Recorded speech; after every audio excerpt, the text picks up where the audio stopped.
¿Por qué? Porque antes toda esta información que hablan de los hackers, de los crackers, que habían películas en internet, yo me acuerdo de una que era juego de... Ay, ¿cómo se llamaba? Era juego de guerra. Sí. Que hackeaban, o sea, un chico sin querer quería jugar a un videojuego. Y está basado en un hecho real. Bueno, pues quería jugar, esa no me la sabía yo, pues mira, quería jugar a un videojuego y resulta que se mete en un sistema de misiles contra Rusia, Estados Unidos y tal, ¿no?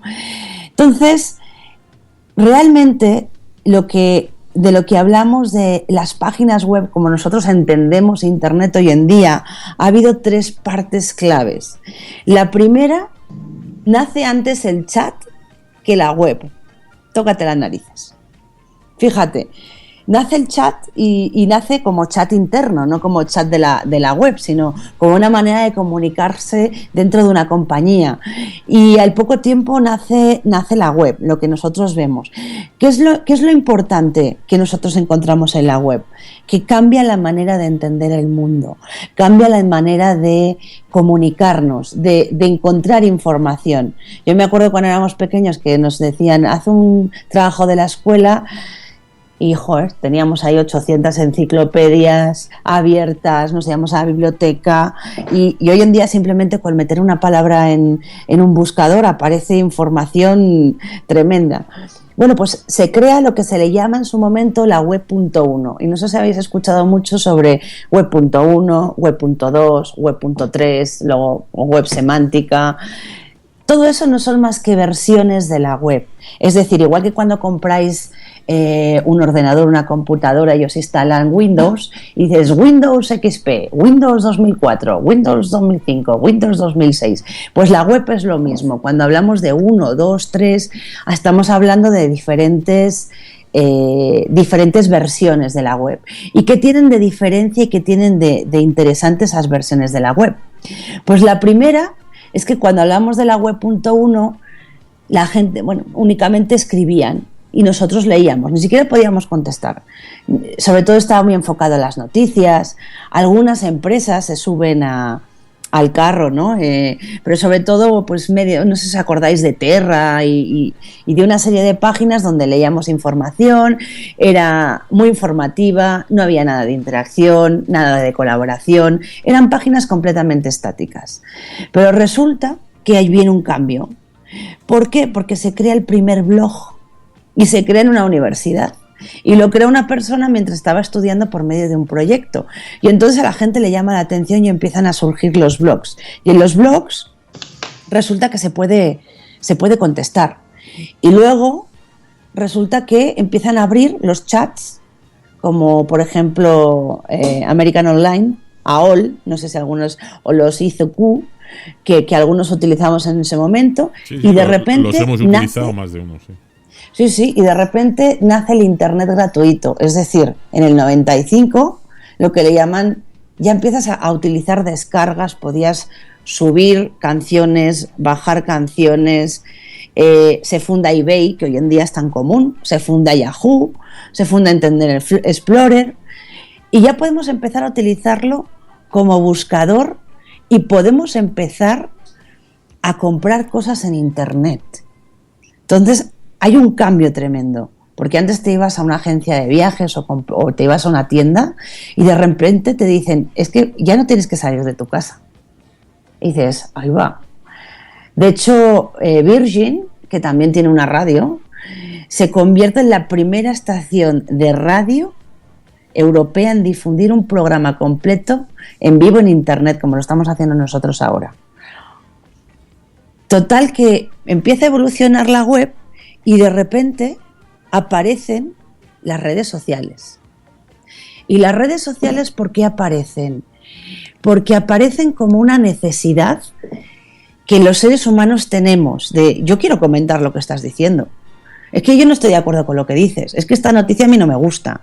Y entonces se empieza a abrir Internet de una manera y se empiezan a crear redes que bueno, pues desde Facebook, Twitter, otras mucho más antiguas, empiezan a crear una serie de espacios donde la gente puede ponerse en contacto y mucho más allá. empieza a evolucionar de tal manera que se empieza a cumplir lo que nosotros nos gusta llamar la teoría de los grupos. ¿Y por qué digo la teoría de los grupos? Las personas se unen en un grupo, bien sea físico, como eran, por ejemplo, los Picapiedra, estos de los búfalos mojados, que salían ahí y se reunían todos los hombres, hasta, pues yo me quiero poner, y a mí me gustan los sombreros rojos. No sé si os habéis fijado en Facebook que hay cada grupo tremendo. Grupo de las personas que les gustan los sombreros rojos. Y la gente sube fotos de los sombreros rojos, usando sombreros rojos. Entonces, la teoría de grupos lo que te dice es que la gente quiere contar una historia. Siempre hay algo que quiere ser contado. Quiere conectar con un grupo con las mismas inquietudes. Y esa pequeña teoría de yo quiero contar algo y quiero conectarme con alguien que piense como yo o que tenga algo en común como yo, como en este caso en los grupos, por ejemplo, de españoles, pues la nacionalidad o el que te guste España o que estés relacionado con España, o grupos de marketing, grupos de networking. Cada grupo es diferente, tiene su historia y buscan generar un cambio. Y ese cambio hacia sí mismos y hacia los demás, con sus propias opiniones. Por lo tanto, al fin y al cabo, si nos damos cuenta, esto no ha cambiado tanto. En realidad, a mí me gusta una vez leí una frase que me encantó que decía que la historia de la humanidad es la historia de las personas intentando comunicarse. Y simplemente eso es Internet y las redes sociales. O sea, el hombre, a través de la historia, desde que salían en Roma y en Grecia y se iban al ágora, y hablaban o contaban sus historias o leían textos o aprendían, hasta el día de hoy, que ha ido evolucionando de tal manera que han buscado cómo acercar a las personas y cómo hacer el mundo más pequeño. Y eso se ha ido buscando desde siempre. ¿Cuál es la diferencia? Que antes en Internet, por ejemplo, solo podíamos hablar de ida, ahora podemos hablar con una comunicación de ida y vuelta, bilateral. Yo hablo, tú me respondes. Y eso va a seguir evolucionando todavía más. Y esa es la maravilla de Internet. Digamos que eso sería el resumen. Claro. Que el hombre ha conseguido evolucionar, porque la historia de la humanidad es la historia de las personas intentando comunicarse. No, está estupendamente la introducción hecha. Quería preguntar parece que Santi se nos ha perdido un poco, ahora se recuperará la llamada. Yaya, ¿tú desde cuándo utilizas o estás metida en este mundo virtual de las redes sociales? Pues ahora que estaba haciendo toda la reseña, digámoslo así, ¿no? Laura, de repente hay cosas que ni te acordabas de que las habías utilizado y sí las usabas. Pero en las redes sociales hace poquísimo, yo debo llevar unos 5 años en esto. Okay. Me gustaba el Internet de cara a eso, como decía ella, a leer, a buscar información, sobre todo noticias y demás, precisamente por la distancia. Pero fue hace apenas unos 5 años que empecé a jugar con las redes sociales, poquito a poquito, casi nada. Estoy en pañales. Estás en pañales. Es más, la mitad de las palabras que decís no sé ni lo que significan. Muy bien. Alberto, ¿tú también llevas poquito o mucho tiempo utilizando redes sociales? Pues vamos a ver si se puede considerar red social al antiguo Messenger de Windows. Laura. Sí, es una red social. Pues digamos que era una manera de comunicarse porque hasta podías hacer grupos. Claro. Son como los... Eran los el hombre de Cromañón. No, eran los antiguos salones de chateo que había. Correcto. Que se utilizaban. Entonces yo creo que más o menos en el 80 y algo, pues por decirlo de alguna manera descubrí este tipo de comunicación, ¿no?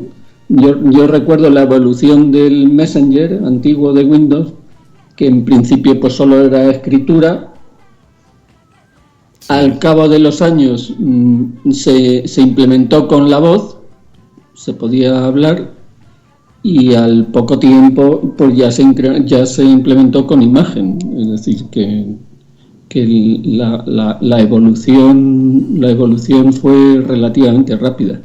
Así es. Y yo no conocía otro sistema operativo nada más que Windows, ¿no? Es decir, que había más, pero yo solo conocía Windows, porque la verdad es que Windows pues me satisfacía en el sentido de que pues lo que yo necesitaba lo tenía ahí. Tampoco me molestaba mucho en buscar otro tipo de herramienta. Bueno, y por último preguntamos a Jesús, y ahora entramos en el pleno debate. Jesús, ¿tú llevas mucho tiempo utilizando redes sociales? Sí, yo prácticamente, por decirlo de alguna manera, del Paleolítico Inferior, porque empecé antes de que existiera la red Internet con el nombre de Internet, porque en España se llamaba Ibertex. Y entonces yo hice un apaño, lo conecté una de las salidas de mi ordenador, que iba al teléfono, y entonces desde allí hacía mis compras en el Corte Inglés, que me traían las compras a casa, ya estaban pagadas por Ibertex. El coste era el coste de una llamada local, y me acuerdo que en aquella misma época, cuando tenía que hacer desplazamientos profesionales a Francia, lo hacía en la red Minitel. Es una red que tenían los franceses, muy parecida a Ibertex, en la cual podías buscar información y bueno, y incluso el gobierno francés, si no recuerdo mal, regaló, creo que eran 30.000 monitores Minitel, sí, para arrancar en Francia esta red. Posteriormente todo se integró y acabó siendo pues Internet. Pero yo ya empecé desde muy temprano, en el año 2000 ya me confeccioné una página web personal, que después no la he podido continuar porque he perdido la contraseña y se ha quedado allí per omnia in secula seculorum, con fotos de las excursiones que hacía yo, que organizaba por la Sierra de Collserola. También empecé a utilizar el NetMeeting, que era la primera red en que podías hablar con alguien y lo podías ver, aparte de Messenger. O sea, yo soy un convencido de lo que son las redes sociales, y actualmente soy administrador de un Facebook, de una asociación astronómica que está muy cerca, en una ciudad muy cerca de Barcelona. O sea, soy un convencido de las redes sociales y de que todavía estamos pues muy lejos de lo que seguirá evolucionando. Parece que esto ha llegado, que ya no puede ser más. No es verdad, estamos muy al principio, según creo yo. No sé si Laura piensa lo mismo. Y quería también decir que en la película que ha mencionado Laura de Juegos de Guerra también aparece la primera figura inocente, en este caso, de lo que es un hacker, ¿no? El protagonista adolescente que entra en la universidad a través de la red de esta y que modifica las notas de un examen. No sé si lo recordarás, Laura. Sí, pues esto creo que es la primera figura del hacker, que en aquel momento no se intuía que podría existir, y que ya vemos que ahora también se ha convertido en algo muy importante, como entrar en una web como la que ha entrado ahora recientemente unos hackers, Ashley Madison, ¿no? Y que ha provocado pues suicidios y todo, ¿no? Bueno, es que también te digo algo, luego hablaremos de eso, pero no es lo mismo un hacker que un cracker. Claro. Bueno, sí. Hablaremos de todas esas terminologías. Sí. Creo que tenemos a Santi, que ya le hemos recuperado. Santi, ¿estás por ahí? Sí. Santi, ¿nos oyes? Sí, aquí estoy, os oigo. ¿Me oís vosotros? Te oímos un poco entrecortado, pero te oímos. Mira, estábamos preguntando, porque te has ido un poquito antes, estábamos preguntando a todos desde cuándo usamos las redes sociales, desde cuándo tú usas las redes sociales, y además tú que eres una persona muy activa también con tus blogs, con tu información, y es una herramienta que llevas tiempo utilizando. ¿Desde cuándo utilizas tú más o menos, redes sociales? Pues redes sociales yo creo que también, pues casi poco después de que empezó el Facebook. Yo no sé, ya tengo ya como unos 7 años andando con el blog, y casi de